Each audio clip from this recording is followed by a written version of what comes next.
السلام علیکم ناظرین، کیا حال چال ہے؟ طبیعت ٹھیک ٹھاک؟ میں امید کرتا ہوں کہ آپ خیریت سے ہوں گے اور خوش باش ہوں گے۔ ناظرین، اس وقت آپ کو اپ ڈیٹ دیتا چلوں تیفی بٹ کیس کے حوالے سے۔ وہ یہ ہے کہ تیفی بٹ کی لاش کو جو ہے پولیس نے تیفی بٹ کے اہل خانہ کو واپس اب تک نہیں کی۔ ناظرین، پولیس مقابلے کو ہوئے تیفی بٹ کے پولیس مقابلے کو ہوئے تقریباً 12 سے تقریباً 24 گھنٹے گزر چکے ہیں، کیونکہ ہر رات کو 3:02 پر یہ مقابلہ ہوا تھا، اور اس کے بعد اب تک جو ہے تیفی بٹ کی لاش کو تیفی بٹ کے اہل خانہ کو نہیں دی گئی۔ ناظرین، وہ اس لیے نہیں دی گئی کہ تیفی بٹ کے بڑے بھائی خواجہ اظہر گلشن نے میڈیا پر آ کر بات کی ہے کہ پولیس والوں نے ہمیں لاش دینے سے انکار کر دیا ہے، اور وہ کہہ رہے ہیں کہ پہلے آپ یہ ویڈیو بنا کر ہمیں دیں کہ ہم جو ہے خواجہ طارف گلشن کا جو پولیس مقابلہ ہوا ہے، ہم اس کے حوالے سے کوئی قانونی کارروائی نہیں کریں گے، اور ہم میڈیا پر بھی کوئی بات نہیں کریں گے۔ ناظرین، یہ ان کا کہنا ہے کہ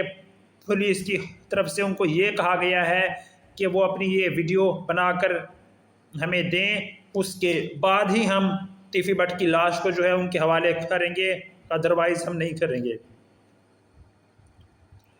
ناظرین، تیفی بٹ کے بھائی کا یہ کہنا ہے کہ ہمیں بلیک میل کیا جا رہا ہے، اور تیفی بٹ کے بھائی کا کہنا ہے کہ ہم لوگ کسی صورت بھی یہ ایسا نہیں کریں گے اور ویڈیو بنا کر ہم نہیں دیں گے۔ ناظرین، اب دونوں طرف سے ڈیڈ لاک ہو گیا ہے۔ اب دیکھنا یہ ہے کہ کیا پولیس جو ہے یا پنجاب حکومت جو ہے، پنجاب پولیس جو ہے، وہ تیفی بٹ کے اہل خانہ کو تیفی بٹ کی لاش دیتی ہے یا نہیں دیتی، اور تیفی بٹ کے اہل خانہ سے جو ہے ویڈیو بنوائی جاتی ہے یا نہیں، اور تیفی بٹ کا جو بھائی ہے خواجہ اظہار گلشن، وہ ویڈیو بنا کر دیتا ہے یا نہیں۔ ناظرین، معاملات بڑے گھمبیر ہو چکے ہیں، 24 گھنٹے گزر چکے ہیں اس پولیس مقابلے کو، اور پولیس جو ہے وہ تیفی بٹ کے اہل خانہ کو تیفی بٹ کی لاش نہیں دے رہی۔ پنجاب پولیس جو ہے وہ کہہ رہی ہے کہ آپ ہمیں ویڈیو بنا کر دیں کہ آپ جو ہے قانونی کارروائی نہیں کریں گے، پھر ہی ہم جو ہے تیفی بٹ کی لاش دیں گے، ورنہ